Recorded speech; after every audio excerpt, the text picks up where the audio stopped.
முதல் நூற்றாண்டு கிறிஸ்தவர்கள் ஜெபத்தின் மூலம் நாம் கற்றுக்கொள்ளக்கூடிய பாடங்கள் என்கின்ற தலைப்பில் கர்த்தருடைய வார்த்தைகளை நாம் கேட்டு வருகிறோம்.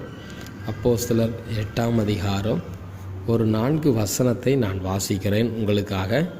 வசனங்கள் 15, 16, 17, 18. அப்போஸ்தலர் 8ஆம் அதிகாரம் வசனங்கள் 15 முதல் 18 முடிய. அப்போஸ்தலர்கள் வந்தபொழுது அவர்களில் ஒருவனும் பரிசுத்த ஆவியை பெறாமல் கர்த்தராகிய இயேசுவின் நாமத்தினால ஞானஸ்தானத்தை மாத்திரம் பெற்றிருந்தவர்களாக கண்டு அவர்கள் பரிசுத்த ஆவியை பெற்றுக்கொள்ளும்படி அவர்களுக்காக ஜெபம் பண்ணி அவர்கள் மேல் கைகளை வைத்தார்கள். அப்பொழுது அவர்கள் பரிசுத்த ஆவியை பெற்றார்கள்.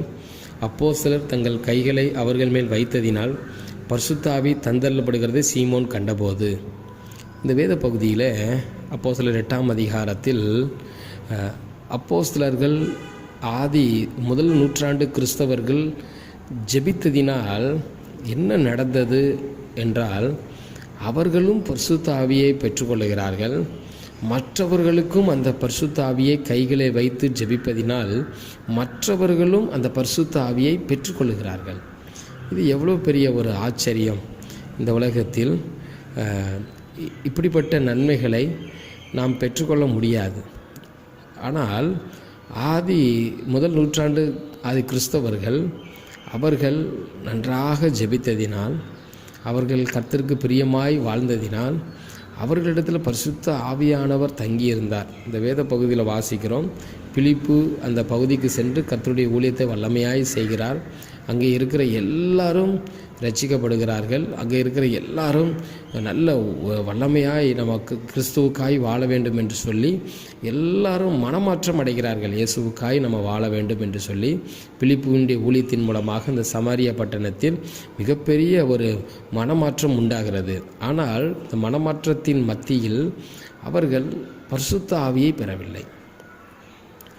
அதை அப்போஸ்தலர்கள் கைகளில் வைத்து ஜெபிக்கிறார்கள். அப்போ அந்த பரிசுத்த ஆவியை அவர்கள் பெற்றுக்கொள்கிறார்கள். எனவே இந்த 8ஆம் அதிகாரம் வசனங்கள் 15ஆம் வசனம் முதல் 18ஆம் வசனம் முடிய நாம் கற்றுக்கொள்ளக்கூடிய காரியங்கள் 3 காரியங்களை நாம் கற்றுக்கொள்ளலாம். முதல் காரியம் 15வது வசனத்தில் அப்போஸ்தலரிடத்தில் பரிசுத்த ஆவியானவர் இருக்கிறார், ஆனால் மற்றவர்களிடத்தில் இல்லை. அவர்கள் அடையாளம் கண்டு கொள்கிறார்கள். நாம் எப்பொழுது ஜெபிக்க ஆரம்பிக்கிறோமோ அப்பொழுது மற்றவர்களிடத்தில் பரிசுத்த ஆவியானவர் இருக்கிறாரா இல்லையா என்பதை அடையாளம் கண்டு கொள்ள முடியும். முதல் காரியம். 2வது காரியம், அவர்கள் பரிசுத்த ஆவியை பெற்றதோடு நின்று விடாமல் அவர்கள் கைகளை வைத்து ஜெபிக்கிறார்கள். அப்பொழுது பரிசுத்த ஆவியானவரை மற்றவர்களும் பெற்றுக்கொள்கிறார்கள். எனவே 2வது நாம் கற்றுக்கொள்ளக்கூடிய காரியம் என்னவென்றால், நாம் பரிசுத்த ஆவியை பெற்றுக்கொள்ளும்போது மற்றவர்கள் மீது கைகளை வைத்து ஜெபிக்கும்போது அவர்களும் பரிசுத்த ஆவியை பெற்றுக்கொள்வார்கள். இந்த காரியத்திற்கு மாத்திரம் ஒரே ஒரு காரியத்தை நான் ஞாபகப்படுத்துகிறேன். நம்முடைய பிள்ளைகளுக்கு நாம் தினந்தோறும் கைகளை வைத்து நாம் ஜெபித்து பிள்ளைகளை பள்ளிக்கூடத்திற்கு அனுப்ப வேண்டும். ஒருவேளை குட்டி பிள்ளைகளாக இருந்தால், சிறு பிள்ளைகளாக இருந்தால் அவர்களுக்காக நாம் தினந்தோறும் ஜெபிக்க வேண்டும். கைகளை வைத்து தலையில். கர்த்தருடைய பிள்ளைகள், ரட்சிக்கப்பட்ட குடும்பத்தில் பிறந்தவர்கள், இயேசுவை சொந்த இரட்சகராக ஏற்றுக்கொண்டவர்கள், நாம் ஒவ்வொரு நாளும் நம்முடைய பிள்ளைகளின் தலையில் கை வச்சு ஜெபிக்கணும். ஏனென்றால் நமக்கு கர்த்தர் என்ன செய்திருக்கிறார்னா பரிசுத்த ஆவியின் கிருபையை தந்திருக்கிறார். நாம் ஜெபிக்கும்போது நம்முடைய பிள்ளைகளுக்கும் அந்த பரிசுத்த ஆவியானவருடைய நிறைவு கடந்து வரும். அந்த பரிசுத்த ஆவியானவர் துணை கடந்து வரும்.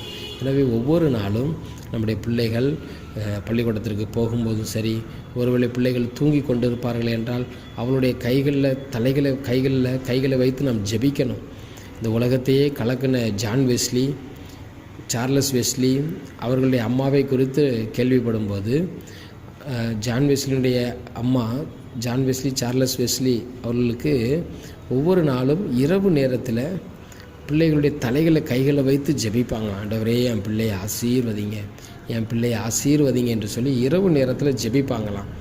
அந்த ஜெபத்தை கேட்டு அந்த பரிசுத்த ஆவியானுடைய நிறைவு சார்லஸ் வெஸ்லியின் மீது கடந்து வந்தது.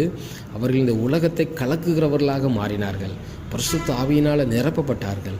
இந்த கிருபையை நாம் பெற்றுக்கொள்ள வேண்டும். 3வது நாம் பார்த்தோம் 18வது வசனத்தில் அவர்கள் பரிசுத்த ஆவி கைகளை வைத்து ஜெபிக்கும்போது பரிசுத்த ஆவி கொடுக்கப்படுகிறதை சீமோன் பார்க்கிறார்.